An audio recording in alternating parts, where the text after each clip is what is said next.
ദൈവനാമം മഹത്വം ഉണ്ടാകട്ടെ. ഇന്ന് നമ്മൾ കാണാൻ പോകുന്ന വീഡിയോ മറിയയുടെ ഉദരത്തിൽ കൂടെ ദൈവപുത്രൻ വന്ന രണ്ടാം വരവിൻ്റെ മൂന്നാമത്തെ ഭാഗമാണ്. ഇതിനു മുന്നേ ഉള്ള രണ്ട് വീഡിയോയിൽ മറിയയുടെ ഉദരത്തിൽ കൂടെ ദൈവപുത്രൻ രണ്ടാമത്തെ വരവ് വന്നതിൻ്റെ എവിഡൻസുകൾ ഞാൻ കുറച്ച് തന്നു. കാരണം ഇത് ഒത്തിരി വിഷയങ്ങൾ ഉള്ളത് കൊണ്ടാണ് ലെങ്തി ഒരേ വീഡിയോയിൽ ഇടാൻ പറ്റത്തില്ല. അപ്പോൾ അതുകൊണ്ടാണ് ഞാൻ ഇതിങ്ങനെ പാർട്ടായിട്ട് തരുന്നത്. അപ്പോൾ ഇത് മൂന്നാമത്തെ ഭാഗമാണ്. ഇനി ഇത് കഴിഞ്ഞിട്ട് ഒരു ഭാഗം കൂടെ വരും, അപ്പോഴേ ഇത് പൂർത്തിയാകത്തുള്ളൂ. അപ്പോൾ പിന്നെ ഒരു കാര്യം പറയാനുള്ളത്, എൻ്റെ വീഡിയോ ഞാൻ എല്ലാ ഇതിലും പറയുന്നതാണ്, നിങ്ങളത് ഫുള്ളും കാണുക. കാരണം എനിക്ക് കുറേ കമൻസ്, അതുപോലെ എന്നെ ഫോൺ വിളിച്ച ആൾക്കാർ വീഡിയോ കാണാതെ തന്നെ ഹെഡിങ് കണ്ടിട്ട് കുറ്റം പറയുകയാണ്. അപ്പോൾ ആ വീഡിയോ ആദ്യം മുതൽ അവസാനം വരെ ഒന്ന് കാണുക. ആ റെഫറൻസൊക്കെ ഞാൻ പറയുന്നത് എഴുതിയെടുത്തിട്ട് അതിൽ സംശയം ഉണ്ടെങ്കിൽ എന്നെ വിളിച്ച് ചോദിക്കുക. അല്ലാതെ ഇതൊന്നും കാണാതെ ചുമ്മാ ഒരു ഹെഡിങ് മാത്രം കണ്ടുകൊണ്ട് കുറ്റപ്പെടുത്തണ്ട. നിങ്ങളത് മുഴുവനും കാണുക.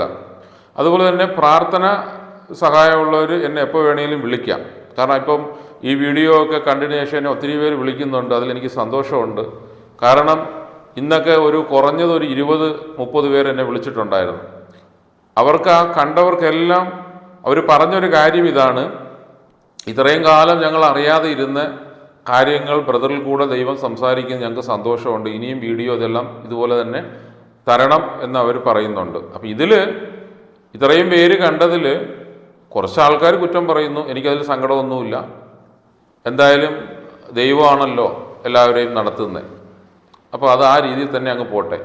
അപ്പോൾ ഇന്നത്തെ നമ്മുടെ വിഷയം ഞാൻ ആ വീഡിയോയിൽ പറഞ്ഞതുപോലെ, ഇതിന് മുന്നേ ഇട്ട വീഡിയോയിലൊക്കെ പറഞ്ഞതുപോലെ, ഈ വീഡിയോ കാണുമ്പോഴും ഈ പറയുന്ന പോലെ 2 ബൈബിൾ എടുത്ത് വെക്കണം. POCയും ബൈബിൾ സൊസൈറ്റി ഓഫ് ഇന്ത്യ, അതായത് സത്യവേദ പുസ്തകം. ഈ 2 ബൈബിൾ എടുത്ത് വെച്ചിട്ട് ഞാൻ ഈ പറയുന്ന കാര്യങ്ങൾ എഴുതിയെടുത്ത് പരിശോധിക്കുക. ഓക്കെ, ഞാനപ്പോൾ പാർട്ട് 2 അതിൽ തന്നതിൻ്റെ ബാക്കിയാണ് ഈ പാർട്ട് 3 ആയിട്ട് തരുന്നത്. അപ്പോൾ ആ റെഫറൻസിലോട്ട് നമുക്ക് പോവാം. ഇവിടെ നമ്മളിപ്പോൾ ആദ്യം കാണാൻ പോകുന്നത് യോഹന്നാൻ്റെ സുവിശേഷം 12-ാം അധ്യായം അതിൻ്റെ 45 മുതലുള്ള വാക്യമാണ്. ഒന്നുകൂടെ ഞാൻ പറയാം റെഫറൻസ്. യോഹന്നാൻ്റെ സുവിശേഷം 12-ാം അധ്യായം അതിൻ്റെ 45-ാം വാക്യം മുതൽ താഴോട്ട് വായിക്കുക. 45-ഉം 46-ഉം വായിക്കുക. അവിടെ ദൈവപുത്രനായ യേശു തന്നെ പറയുന്ന വാമൊഴിയാണ്. എന്താ പറയുന്നത്? ഞാൻ വെളിച്ചമായി ലോകത്തിൽ വന്നിരിക്കുന്നു. അപ്പോൾ വെളിച്ചമായെന്ന് പറഞ്ഞാൽ മറിയയുടെ ഉദരത്തിൽ കൂടെ വന്ന ആ കാര്യമല്ല അവിടെ യേശു, അതായത് ദൈവപുത്രൻ പറയുന്നത്. അപ്പോൾ എപ്പോൾ ദൈവപുത്രൻ ഭൂമിയിൽ വെളിച്ചമായി വന്നു എന്ന് ചോദിച്ചാൽ നമ്മൾ ഉൽപ്പത്തി പുസ്തകം 1-ാം അധ്യായം പരിശോധിക്കണം. അപ്പോൾ ആ റെഫറൻസും ഞാൻ പറയുന്നത് നിങ്ങൾ എഴുതിയെടുക്കുക. ഉൽപ്പത്തി പുസ്തകം 1-ാം അധ്യായം അതിൻ്റെ 1 മുതൽ 4 വരെ വായിക്കുക. അവിടെ ക്ലിയറായിട്ട് പറയുന്നുണ്ട്, വെള്ളത്തിൻ മീതെ ദൈവത്തിൻ്റെ ആത്മാവ്, അതായത് പിതാവ് ആത്മാവാണ്. അവിടെ അതാണ് രേഖപ്പെടുത്തിയിരിക്കുന്നത്. വെള്ളത്തിൻ മീതെ ദൈവത്തിൻ്റെ ആത്മാവ് പരിവർത്തിച്ചു കൊണ്ടിരുന്നു, അതായത് ചലിച്ചുകൊണ്ടിരുന്നു. വെളിച്ചം ഉണ്ടാകട്ടെ എന്ന് കൽപ്പിച്ചു. വെളിച്ചം ഉണ്ടായി. അപ്പം ഈ വെളിച്ചത്തെക്കുറിച്ചാണ് ഞാനിപ്പോൾ പറഞ്ഞ റെഫറൻസിൽ യേശു പറയുന്നത്. ഏതാണ്? യോഹന്നാൻ്റെ സുവിശേഷം 12-ാം അധ്യായം 45-ഉം 46-ഉം വാക്യത്തിൽ യേശു പറയുന്നത്, ഞാൻ വെളിച്ചമായി ലോകത്തിൽ വന്നിരിക്കുന്നു. അപ്പം ഇവിടെ ഇത് ഞാൻ പറയുമ്പോൾ ഒരു കാര്യം കൂടെ ചേർത്ത് പറയണം. ഇനി അത് ശരിയല്ല എന്ന് പറയുന്ന ആൾക്കാരും ഉണ്ട്. അപ്പോൾ വെളിച്ചമുണ്ടാകട്ടെ എന്ന് ദൈവം കൽപ്പിച്ചു, അതായത് പിതാവ് കൽപ്പിച്ചപ്പോൾ വെളിച്ചമുണ്ടായി. ആ വെളിച്ചം ചന്ദ്രനോ സൂര്യനോ അല്ല. അതും കൂടെ ഞാൻ ക്ലിയറായിട്ട് പറയാം. ചന്ദ്രനെയും സൂര്യനെയും സൃഷ്ടിച്ചത് പുത്രനാണ്. അതും 4-ാം ദിവസമാണ് ചന്ദ്രനെയും സൂര്യനെയും സൃഷ്ടിക്കുന്നത്. അതായത് ഇവിടെ നമ്മൾ ആ ഉൽപ്പത്തി 1 മുതൽ 4 വരെ വായിക്കുമ്പോൾ അവിടെ ക്ലിയറായിട്ട് പറയുന്നുണ്ട്, അതായത് ഈ ഭൂമി മുഴുവനും വെള്ളത്താൽ മൂടിക്കിടന്നതാണ്. അപ്പൊ പിതാവ് ചെയ്തത് എന്താ? ആകാശം വേറെ, ഭൂമി വേറെ, വെള്ളമെല്ലാം ഒരു സ്ഥലത്തേക്ക് മാറ്റി, അത് കടലായിട്ട് മാറി. അപ്പൊ ഇങ്ങനെ മൊത്തത്തിൽ വെള്ളം കൊണ്ട് മൂടിക്കിടന്ന ഭൂമി ഇതിനെല്ലാം വേർതിരിച്ചു. എന്നിട്ട് വെളിച്ചം ഉണ്ടാകട്ടെ എന്ന് കൽപ്പിച്ചപ്പോൾ വെളിച്ചമായി പുത്രൻ ഭൂമിയിൽ വന്നു. ആ പുത്രന്റെ പേരാണ് യഹോവ എന്ന നാമത്തിൽ ഭൂമിയിൽ ഉണ്ടായിരുന്നത്. അപ്പോൾ ഈ പുത്രനാണ് ഞാൻ ഇന്നലെ രണ്ടാമത്തെ ഇതിൽ ഞാൻ തന്നല്ലോ, രണ്ടാമത്തെ വീഡിയോയിൽ ഞാൻ പറഞ്ഞായിരുന്നല്ലോ. അതായത് കൊളോസിയർ 1:15 മുതൽ വായിക്കുമ്പോൾ പൗലോസ് തന്നെ പറയുന്നുണ്ട്, അവൻ അദൃശ്യനായ ദൈവത്തിൻ്റെ സ്വരൂപവും സകല സൃഷ്ടിക്കും ആദ്യജാതനുമാകുന്നു, സകലതും അവൻ മുഖാന്തരം ഉളവായി. ഇതുപോലെ തന്നെ എബ്രായർ 1 മുതൽ 6 വരെ വായിക്കുമ്പോൾ അവിടെ ക്ലിയർ ആയിട്ടുണ്ട്. എബ്രായർ 1:1 തന്നെ ക്ലിയർ ആയിട്ട് പറയുന്നുണ്ട്, പുത്രനെ സകലതും പിതാവ് അവകാശപ്പെടുത്തി, സകലതും പുത്രൻ മുഖാന്തരം ഭൂമിയിൽ സൃഷ്ടിക്കപ്പെട്ടു. അപ്പൊ ഇവിടെ എല്ലാം ക്ലിയർ ആയിട്ടുണ്ട്. അപ്പൊ അതാണ് ഞാൻ പറഞ്ഞത്, വെളിച്ചം ഉണ്ടാകട്ടെ എന്ന് പിതാവ് കൽപ്പിച്ചപ്പോൾ ഉണ്ടായ വെളിച്ചം ചന്ദ്രനോ സൂര്യനോ അല്ല, ചന്ദ്രനെയും സൂര്യനെയും പുത്രനാണ് സൃഷ്ടിക്കുന്നത്. അതായത് യഹോവ എന്ന നാമത്തിൽ ഭൂമിയിൽ ഉണ്ടായിരുന്ന പുത്രൻ. ഈ 6 ദിവസം എല്ലാ സൃഷ്ടികളും നടത്തിയത് പുത്രനാണ്. അപ്പോൾ ഞാൻ പറഞ്ഞല്ലോ, ഈ ചന്ദ്രനെയും സൂര്യനെയും സൃഷ്ടിച്ച് എപ്പോഴാന്ന് നോക്കിയാൽ 4-ാം ദിവസമാണ്. ആ റെഫറൻസ് ഞാൻ തരാം, നിങ്ങൾ അതും എഴുതിയെടുക്കുക. ഉൽപ്പത്തി പുസ്തകം 14-ാം അധ്യായം, അത് നിങ്ങൾ താഴോട്ട് വായിക്കണം. അവിടെ ക്ലിയർ ആയിട്ട് രേഖപ്പെടുത്തിയിട്ടുണ്ട്, ചന്ദ്രനെയും സൂര്യനെയും സൃഷ്ടിച്ചത് 4-ാം ദിവസമാണ്. അപ്പോൾ ഈ 1-ാം ദിവസമല്ല, പിതാവ് വെളിച്ചം ഉണ്ടാകട്ടെ എന്ന് കൽപ്പിച്ചപ്പോൾ വെളിച്ചമായി ഭൂമിയിൽ വന്നത് പുത്രനാണ്. ഇതിനെക്കുറിച്ചാണ് യോഹന്നാൻ 12:45-46 വാക്യത്തിൽ യേശു പറയുന്നത്, ഞാൻ വെളിച്ചമായി ലോകത്തിൽ വന്നിരിക്കുന്നു. ഓക്കെ, നമ്മൾ ഈ ഭാഗം ക്ലിയർ ആക്കി. ഇനി യേശുവിൻ്റെ 12 അപ്പോസ്തലന്മാരിൽ ഒരു അപ്പോസ്തലനാണ് യോഹന്നാൻ. ആ യോഹന്നാൻ എഴുതിയ സുവിശേഷം നമ്മൾ ഇനി പരിശോധിക്കാൻ പോകണം. ആ റെഫറൻസ് നിങ്ങൾ എഴുതിയെടുക്കുക. റെഫറൻസ് ഇതാണ്, യോഹന്നാൻ എഴുതിയ സുവിശേഷം 1-ാം അധ്യായം, അതിൻ്റെ 9 മുതൽ 14 വരെ വായിക്കണം. ഒന്നുകൂടെ ഞാൻ പറയാം, യോഹന്നാൻ്റെ സുവിശേഷം 1-ാം അധ്യായം അതിൻ്റെ 9 മുതൽ 14 വരെ നമ്മൾ വായിക്കുമ്പോൾ അവിടെ യോഹന്നാൻ രേഖപ്പെടുത്തിയിരിക്കുന്നത് ഇങ്ങനെയാണ്: ഏത് മനുഷ്യനെയും പ്രകാശിപ്പിക്കുന്ന സത്യവെളിച്ചം ലോകത്തിൽ വന്നുകൊണ്ടിരുന്നു. അവൻ ലോകത്തിൽ ഉണ്ടായിരുന്നു, ലോകമോ അവനെ അറിഞ്ഞില്ല. എന്നിട്ട് അടുത്ത് പറയുന്നത്, അവൻ സ്വന്തത്തിലേക്ക് വന്നു, സ്വന്തമായവരോ അവനെ കൈക്കൊണ്ടില്ല. അപ്പൊ ഈ സ്വന്തമായവരോ എന്ന് പറഞ്ഞാൽ അവൻ സ്വന്തത്തിലേക്ക് വന്നു, അതായത് ആദിയിൽ വെളിച്ചമായിട്ട് ഭൂമിയിൽ വന്ന യഹോവ, പുത്രൻ എന്ന് പറയുന്ന യഹോവ, അവൻ സ്വന്തത്തിലേക്ക് വന്നു. അവിടെ യോഹന്നാൻ ഉദ്ദേശിക്കുന്നത്, സ്വന്തം എന്ന് പറഞ്ഞ് ഉദ്ദേശിക്കുന്നത്, ആദിയിൽ വന്ന പുത്രൻ, യഹോവ എന്ന നാമത്തിൽ ഉണ്ടായിരുന്ന പുത്രൻ എബ്രായരുടെ മാത്രം ദൈവമായിരുന്നു, അതായത് ജാതികളുടെ അല്ല. അപ്പോ ജാതികളെന്ന് പറഞ്ഞാൽ യഹൂദന്മാരല്ലാത്ത ബാക്കി എല്ലാവരും ജാതികളാണ്. അപ്പോ ഈ 1-ാം വരവിൽ പുത്രൻ വന്നത് എബ്രായരുടെ മാത്രം ദൈവമായിരുന്നു, അതായത് അബ്രഹാമിൻ്റെയും ഇസഹാക്കിൻ്റെയും യാക്കോബിൻ്റെയും ദൈവമായ യഹോവ, ജാതികളുടെ അല്ലായിരുന്നു. അപ്പോൾ അവർക്ക് ഈ പറയുന്ന പോലെ പ്രമാണങ്ങൾ കൊടുത്തു. ഈ പറയുന്ന പോലെ ആ റെഫറൻസ് ഞാൻ പറയാം, നിങ്ങളത് നോട്ട് ചെയ്യുക. പുറപ്പാട് പുസ്തകം 19-ാം അധ്യായം 1 മുതൽ താഴോട്ട് വായിക്കുക. പുറപ്പാട് പുസ്തകം 19:1 മുതൽ താഴോട്ട് വായിക്കുമ്പോൾ ഈ ഈജിപ്തിൽ നിന്ന് മോശ ഇവരെ കൂട്ടിക്കൊണ്ട് വരുന്ന രംഗമാണ്.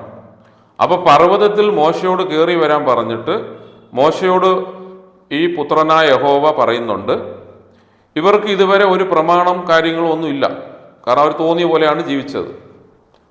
ഇവർക്ക് ഞാനൊരു പ്രമാണം കൊടുത്താൽ ഇവർ ഈ പ്രമാണങ്ങൾ അനുസരിക്കുവോ എന്ന് പുത്രൻ, യഹോവ എന്ന നാമത്തിലുണ്ടായിരുന്ന പുത്രൻ മോശയോട് ചോദിക്കുകയാണ്. അപ്പം ഞാൻ പോയി ചോദിച്ചിട്ട് വരാമെന്നും പറഞ്ഞ് മോശ ആ മലയിൽ നിന്ന് ഇറങ്ങി താഴെ പാളയം അടിച്ചിരുന്ന ആ ഈജിപ്തിൽ നിന്ന് കൊണ്ടുവരുന്ന ജനങ്ങളുടെ മൂപ്പന്മാരോട് ചോദിക്കുകയാണ്. ഇങ്ങനെ ദൈവം പറയുന്നുണ്ട്, യഹോവ പറയുന്നുണ്ട്, ഇങ്ങനെ തന്നാൽ, ഒരു പ്രമാണം തന്നാൽ നിങ്ങൾ പാലിക്കുമോ എന്ന് ചോദിക്കുമ്പോൾ അവർ പറയുന്നുണ്ട്, ഞങ്ങൾ പാലിച്ചോളാം എന്ന് ഇവർ വാക്ക് കൊടുത്തതിൻ്റെ പേരിൽ മോശ വീണ്ടും പർവ്വതത്തിൽ കയറി ചെന്ന് യഹോവയായ പുത്രനോട് പറയുകയാണ്, അവരനുസരിച്ച് കൊള്ളാം എന്ന് പറയുന്നുണ്ട്, പ്രമാണം നീ തന്നോ എന്ന് പുറപ്പാട് 19 അധ്യായം അതിൻ്റെ 1 മുതൽ താഴോട്ട് വായിക്കുമ്പോൾ രേഖപ്പെടുത്തിയിട്ടുണ്ട്. അപ്പോൾ ഈ ജനത്തോട് ചോദിച്ചിട്ടാണ് ദൈവം ഈ പറയുന്ന ഇവർക്ക് പ്രമാണം കൊടുക്കുന്നത്. അപ്പോൾ 19 പുറപ്പാട് 19 ചോദിച്ചു, 20 ഇനി ആ പറയുന്ന റെഫറൻസ് എഴുതുക. പുറപ്പാട് പുസ്തകം 20 അധ്യായം അതിൻ്റെ 1 മുതൽ നമ്മൾ താഴോട്ട് വായിക്കുമ്പോൾ ദൈവം ഇവർക്ക് പ്രമാണം കൊടുക്കുക. അതായത്, നീ അന്യ സ്ത്രീകളെ തൊടരുത്, ഞാനാണ് നിങ്ങളുടെ ദൈവം, വേറെ ഒരു ദേവന്മാരെ ആരാധിക്കരുത്, അന്യ സ്ത്രീയെ മോഹിക്കരുത്, ഇങ്ങനെ ഓരോ പ്രമാണം അവിടെ കൊടുത്തിട്ടുണ്ട്. പുറപ്പാട് 20-ന്റെ 1 മുതൽ താഴോട്ട് വായിക്കുമ്പോൾ. അപ്പോൾ ഈ പ്രമാണം കൊടുത്തു. ഇത് കഴിഞ്ഞ് അവർ അല്പം കൂടെ മുന്നോട്ട് പോയപ്പോൾ ഇവർ ആദ്യത്തെ പ്രമാണം തന്നെ ലംഘിക്കുക. എന്താണ്? അവിടെ കാളക്കുട്ടിയെ ഉണ്ടാക്കി അതാണ് ദേവൻ എന്നും പറഞ്ഞ് ഇവർ ആരാധിക്കുകയാണ്. അപ്പോൾ ഒന്നാമത്തെ പ്രമാണം തന്നെ ഇവർ ലംഘിച്ചു. അത് മാത്രമല്ല, അന്യ സ്ത്രീകളെ തുടരുതെന്ന് പോലും പറഞ്ഞിട്ടുണ്ട്. ഇവർ വരുന്ന വഴികളിലുള്ള എല്ലാ ജാതികളായിട്ടുള്ള സ്ത്രീകളെല്ലാം ഇവർ ശാരീരികമായി അവരുമായിട്ട് ബന്ധപ്പെടുകയും ഒക്കെ ഇവർ ചെയ്തു. അപ്പം ഇതെല്ലാം പ്രമാണ ലംഘനമാണ്. അപ്പം ഇങ്ങനെ ഈ പ്രമാണം ദൈവം ഇവരോട് ചോദിച്ചിട്ടാണ് കൊടുത്തത്. എന്നിട്ട് ആ ഒരു ഒറ്റ പ്രമാണം പോലും ഇവർ പാലിച്ചില്ല. അങ്ങനെ അതോടുകൂടി ഈ ജനത്തെ തന്നെ ദൈവം തള്ളിക്കളയുകയാണ്. ഏത് ജനം? എബ്രായർ എന്ന് പറയുന്ന ഈ ജനത്തെ തന്നെ തള്ളിക്കളയുകയാണ്. എന്നിട്ടാണ് ഈ മോശ എഴുതിയെന്ന് പറയുന്ന പ്രമാണം നിലവിൽ നിൽക്കെ രണ്ടാമത്തെ പ്രമാണം യെശയ്യാ പ്രവാചകനിൽ കൂടെ എഴുതുകയാണ്. യെശയ്യാ പ്രവാചകനിൽ കൂടെ എഴുതുന്ന ആ പ്രമാണമാണ് ദൈവപുത്രൻ മറിയയുടെ ഉദരത്തിൽ കൂടെ രണ്ടാം വരവ് വന്ന് പാലിച്ചത്. അതാണല്ലോ ഈ യേശുവിൻ്റെ വരവിനെ കുറിച്ച് ക്ലിയർ ആയിട്ട് രേഖപ്പെടുത്തിയിട്ടുണ്ടല്ലോ. യെശയ്യാവിൻ്റെ പുസ്തകം, ആ റെഫറൻസ് നിങ്ങൾ നോട്ട് ചെയ്യുക. യെശയ്യാവിൻ്റെ പുസ്തകം 7 അധ്യായം അതിൻ്റെ 14 വാക്യത്തിൽ ഒരു കന്യക മകനെ പ്രസവിക്കുമെന്നും അങ്ങനെ രേഖകൾ അവിടെ പറഞ്ഞിട്ടുണ്ട്. അപ്പോൾ ആ പ്രമാണങ്ങൾ ആദ്യം മോശ എഴുതി എന്ന് പറയുന്ന പ്രമാണത്തിൽ നിന്ന് എന്തെല്ലാം പ്രമാണങ്ങൾ മാറ്റി എന്നുള്ളത് ഞാൻ അടുത്ത വരുന്ന വീഡിയോയിൽ നിങ്ങൾക്ക് തരാം. അപ്പോൾ ഇവിടെ ഇവർക്ക് പ്രമാണങ്ങളെല്ലാം കൊടുത്തിട്ട് ഇവന്മാർ ഒരു പ്രമാണവും പാലിച്ചില്ല. ഇതാണ് സത്യം. അപ്പോൾ ആദിയിൽ ഒന്നാം വരവ് വന്നത് ആർക്ക് വേണ്ടിയാ? നമുക്കല്ല. അതായത് യഹൂദന്മാരല്ലാത്ത എല്ലാവരും ജാതികളാണ്. ഈ ജാതികൾക്ക് വേണ്ടിയിട്ടല്ലായിരുന്നു ദൈവപുത്രന്റെ ഒന്നാം വരവ്. അപ്പോൾ അവരതൊന്നും പാലിച്ചില്ല. പിന്നീട് ദൈവം അതെല്ലാം തള്ളിക്കളഞ്ഞു. ആ ജനത്തെ തന്നെ തള്ളിക്കളഞ്ഞിട്ടാണ് ജാതികൾക്ക് വേണ്ടി രണ്ടാം വരവ് യേശു എന്ന നാമത്തിൽ വന്നത്. ആ റെഫറൻസ് ഞാൻ നിങ്ങളോട് പറയാം, നോട്ട് ചെയ്യുക. ലൂക്ക എഴുതിയ സുവിശേഷം 2 അധ്യായം അതിൻ്റെ 25 മുതൽ നമ്മൾ താഴോട്ട് വായിക്കുമ്പോൾ ദേവാലയത്തിൽ മറിയയും ജോസഫും കുഞ്ഞിനെ കൊണ്ടുവരുന്ന രംഗമാണ്. കുഞ്ഞിനെ കൊണ്ടുവരുമ്പോൾ അവിടെ ശിമയോൻ എന്ന് പറയുന്ന ഒരു പ്രവാചകൻ ഉണ്ട്. അപ്പോൾ ആ കുഞ്ഞിനെ ശിമയോൻ കയ്യിലെടുത്ത് സ്വർഗത്തേക്ക് എടുത്ത് ഉയർത്തി വാഴ്ത്തിയിട്ട് പറയുന്നതാണ്, ജാതികൾക്ക് വെളിപ്പെടുവാനുള്ള രക്ഷ എൻ്റെ കണ്ണ് കണ്ടിരിക്കുന്നു. കണ്ടോ? അപ്പോൾ ഒന്നാം വരവിൽ ദൈവപുത്രൻ യഹോവ എന്ന നാമത്തിൽ വന്നത് എബ്രായരുടെ ദൈവമാണ്. അബ്രഹാമിൻ്റെയും ഇസഹാക്കിൻ്റെയും യാക്കോബിൻ്റെയും മാത്രം ദൈവമായിരുന്നു, ജാതികളുടെ അല്ല.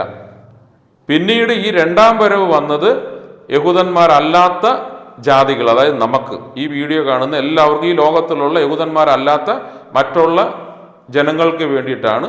അതാണ് ഇവിടെ രേഖപ്പെടുത്തി, ജാതികൾക്ക് വെളിപ്പെടുവാനുള്ള രക്ഷ എൻ്റെ കണ്ണ് കണ്ടിരിക്കുന്നുവെന്ന് ഈ ശിമയോൻ ഇവിടെ പറയുന്നത്. ആ റെഫറൻസ് ഞാൻ ഇപ്പോൾ പറഞ്ഞില്ല, ഒന്നുകൂടെ വേണമെങ്കിൽ പറയാം.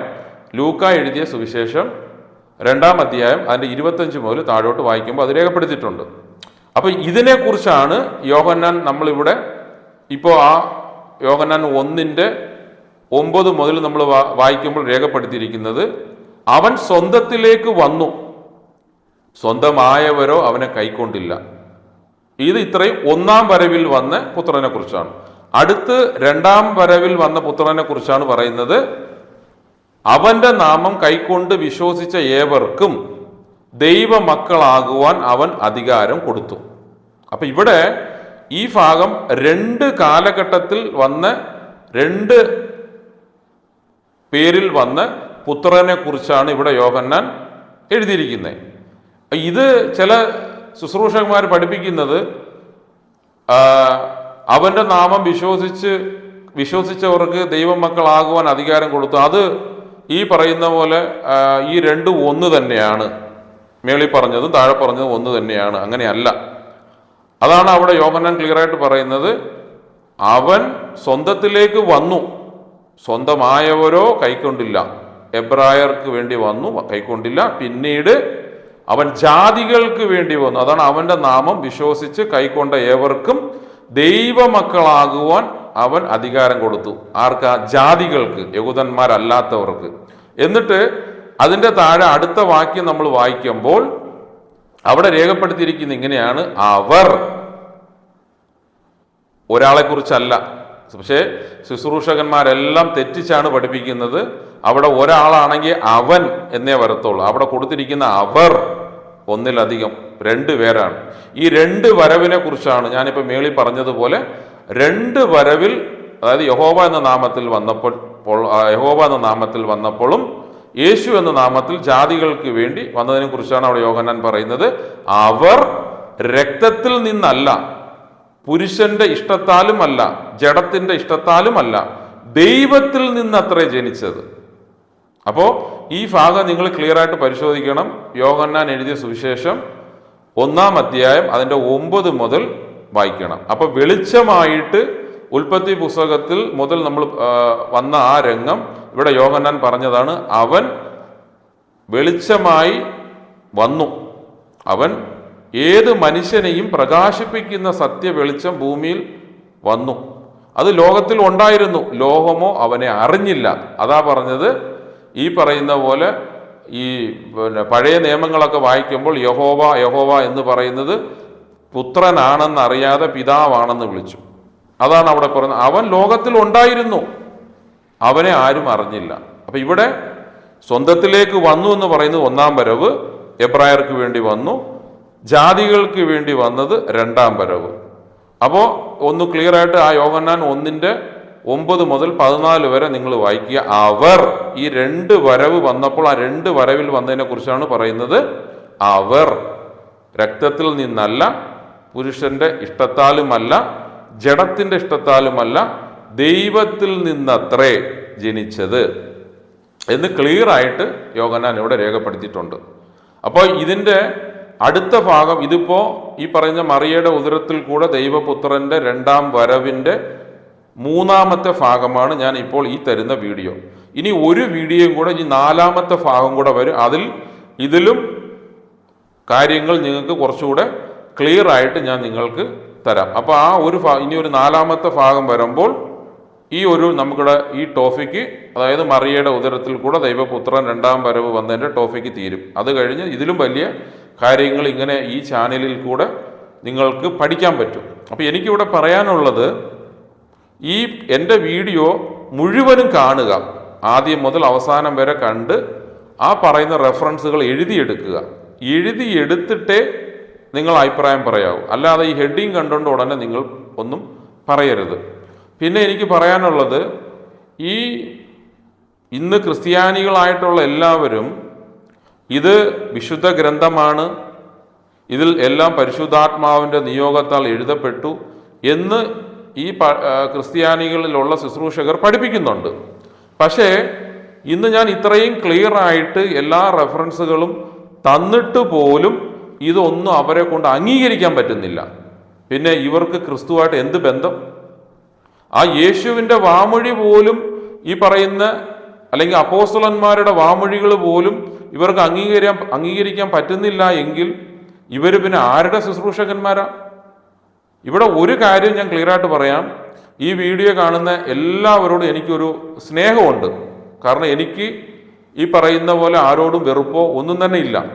ദൈവവചനം ആര് തെറ്റിച്ച് പഠിപ്പിക്കുന്നോ അവൻ ദൈവത്തിനും എതിരാണ്, എനിക്കും എതിരാണ്. അല്ലാതെ വ്യക്തിപരമായിട്ട് എനിക്ക് ആരോടും ഒരു ദേഷ്യമില്ല. എനിക്ക് എൻ്റെ മുന്നിൽ നിങ്ങൾ വന്ന് നിന്നാൽ പോലും എനിക്ക് കാണാൻ പറ്റത്തില്ല. കാരണം 100% കാഴ്ചയില്ല. എനിക്ക് സങ്കടമുള്ളത് കൊണ്ടാണ് ഇത്രയും വ്യക്തമായിട്ട്. കാരണം ഇത്രയും കാലമായിട്ട് സത്യം അറിയാതെ ഈ പറയുന്ന ഇരുട്ടിൽ കിടക്കുകയാണ് ഇന്നത്തെ ക്രിസ്ത്യാനികളുടെ അവസ്ഥ. അതാണ് തിരുവചനം പറയുന്നത്, എന്ന് നിങ്ങൾ സത്യം അറിയുന്നോ അന്ന് നിങ്ങൾ സ്വതന്ത്രരാകും. പക്ഷെ സത്യം അറിയാൻ ഒരു കൂട്ടർ ശുശ്രൂഷകൾ നിങ്ങളെ വിടത്തില്ല. അത് പിശാചിൻ്റെ ഒരു വലിയ തന്ത്രമാണ്.